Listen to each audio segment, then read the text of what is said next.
If a picture's worth 1,000 words, how much is a melody?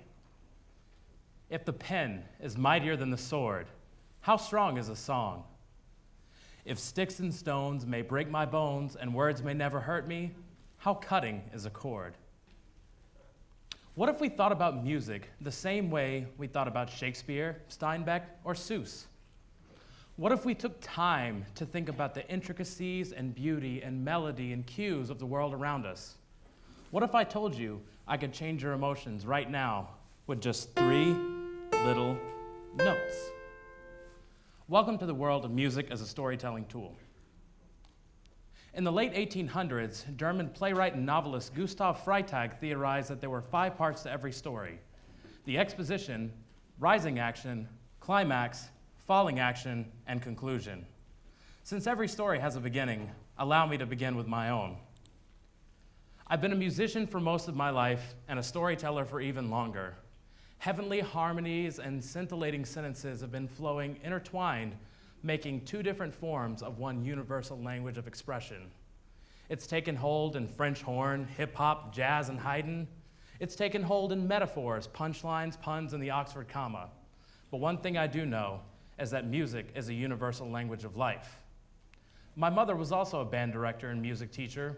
Band, chorus, orchestra, trips to the symphony, works for NASA, reading, writing, even arithmetic made its way with melodious mention. I believe that music has the power to tell great stories. I believe that it is a cornerstone of cultural understanding that unlocks a new way of viewing the world. But enough about me. This is not meant to be a lullaby. Close your eyes with me. Think about the last time you were happy. The last time you were a little sad. The last time you were a little bit confused. Now think about how many of those involved music. Chances are your musical memories are a lot stronger than, say, the last time that you ate a cupcake, the last time you did laundry, the last time you read something about Donald Trump on the news. There's a reason for that. Intuition might tell you, duh, music's supposed to make you feel a certain way and play with your emotions. The question to ask then is why? Much like the sentence, "the quick, lazy fox dog Brown jumped over," doesn't make any sense, even though each individual letter makes up each individual word. The structure and orientation of music is what gives it its storytelling power.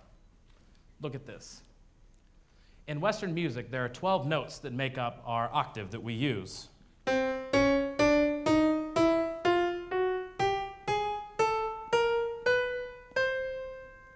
This is like our musical alphabet that we use to tell these stories. Now we take 8 of those notes in a mathematical relationship and form a scale. For the purposes of this talk, we'll look at the major scale, a happy sound, and a minor scale, which is kind of sad. We look at these as the words that we use to kind of form our musical storytelling.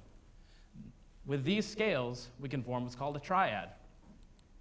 A triad is a group of 3 notes, each 3 notes apart.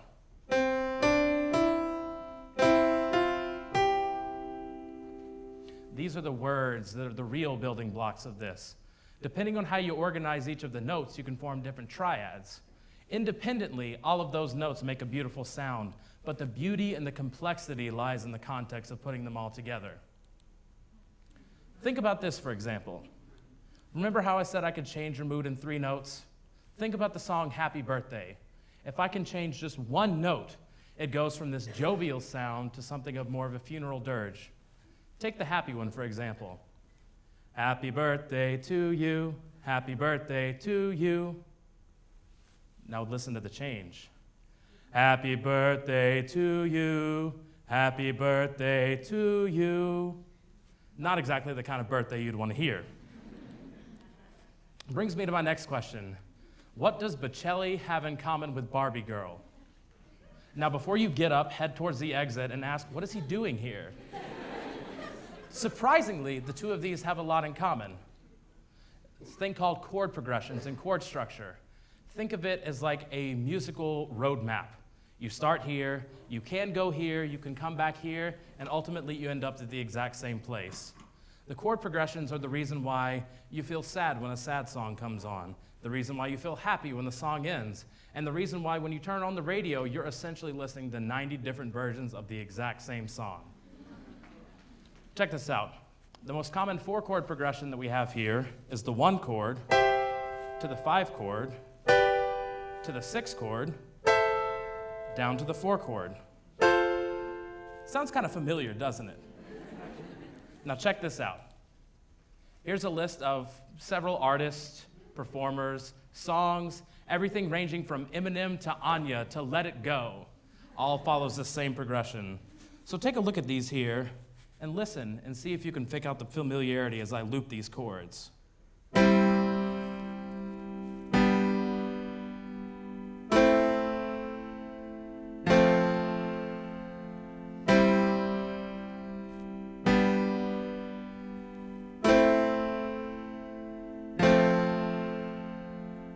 I saw you humming back there. Now that we know the structure and we see this, you're thinking, doesn't it take a degree in neuroscience to figure out what the biology behind it is, why the brain works, why it does this? Here's the kicker. It doesn't. In a 2005 paper for Nature, cognitive neuroscience Robert Zatorre wrote that music allows us to unlock a hidden way of looking at how the mind works, and unlock a hidden way of looking at how we can look at the world around us. Take humming, for example. Everyone does it, in the car, in the shower, even up on the way to the stage. But have you ever stopped to think at just how much it takes to get that to work? Zatorre calls it a tantalizing mix of practically every human cognitive function. Complex auditory, pattern processing, attention, memory storage, retrieval, motor programming, so on and so forth. A little bit of everything, just to hum out of tune. In a 2013 article, Zatorre wrote that while scientists have long known that music has done something to the brain, looking at it through a neuroscience lens helps find out how.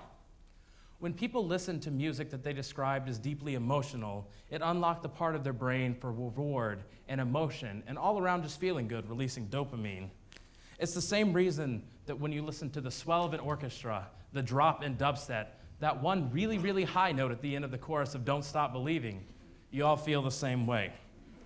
Interestingly enough, so does the climax and the anticipation of that climax leading up to it. Our brain craves music and craves these patterns, and it affects our emotions. It makes you feel things you might not normally feel, and that's because of the way of composers. Take, for example, some popular films.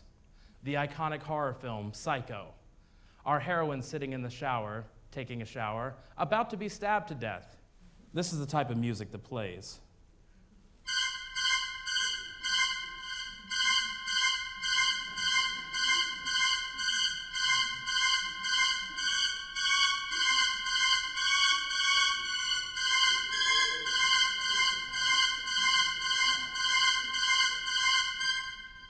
Kind of makes you want to choose to take baths, doesn't it?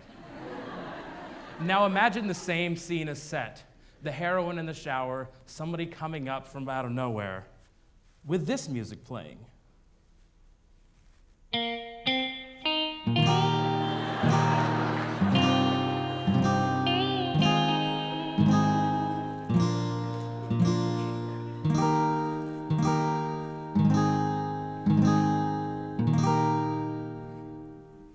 Not exactly the type of film you'd want to take your kids to.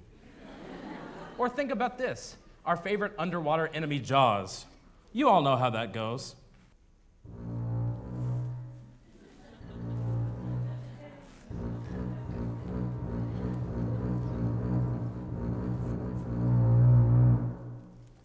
Now imagine if it was given sort of a more cartoonish Bugs Bunny treatment. You're sitting in the boat, you look under the water, you see a shark, but hear this.